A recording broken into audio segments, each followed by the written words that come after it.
So before this whole pandemic thing started, I was driving back from Houston alone and I heard that noise and I thought I'd blown a tire.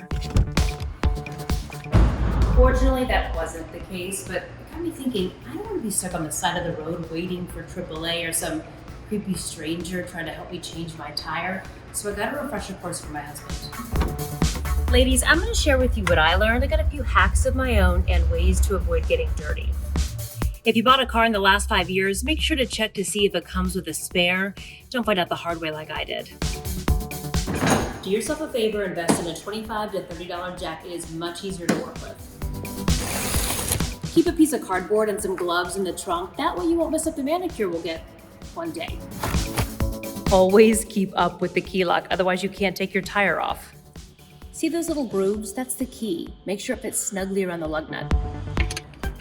These things are on pretty tight, and I don't have a lot of upper body strength. One thing I was taught, use your legs. You want to make sure you loosen all the lug nuts. Don't take them off before you ever raise the car.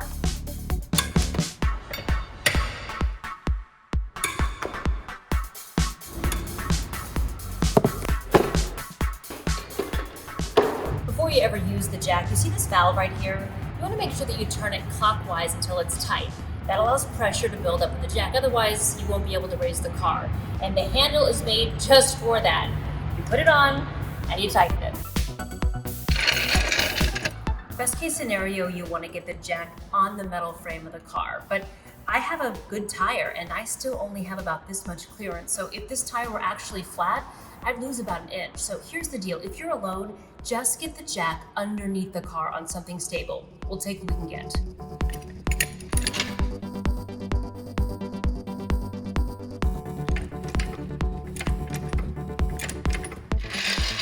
Well, I'm glad I decided to make this video for you because I just realized my jack doesn't work. So remember when I said spend $25 to $30?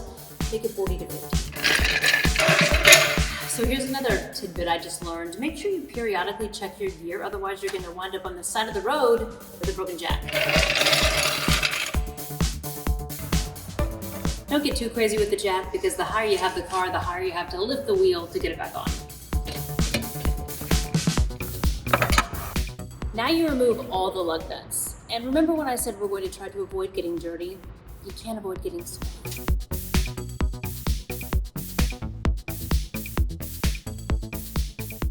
Now that I got this freshly aired up tire, let's go ahead and get it on.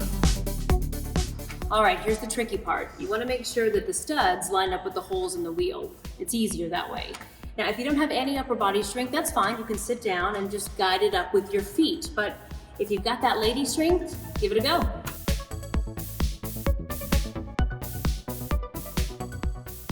Now that the tire is technically on, you want to take your lug nuts and thread them on by hand, just so it doesn't fall off.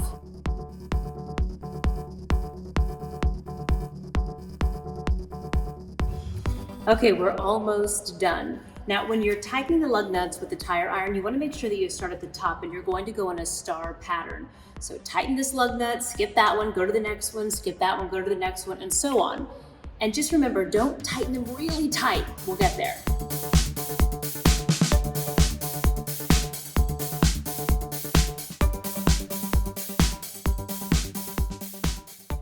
Now that you have equal tension on all the lug nuts, it's time for the muscle. Ladies, don't forget to use your legs. See? Gloves and cardboard came in handy.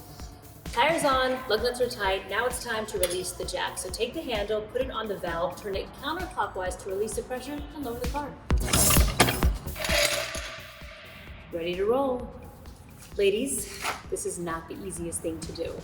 Now, when I was learning, I got pretty frustrated, but we need to know how to change a tire. In case something happens and you're all alone, this can help keep you safe. So, go outside, make sure your jack works, and practice changing a tire.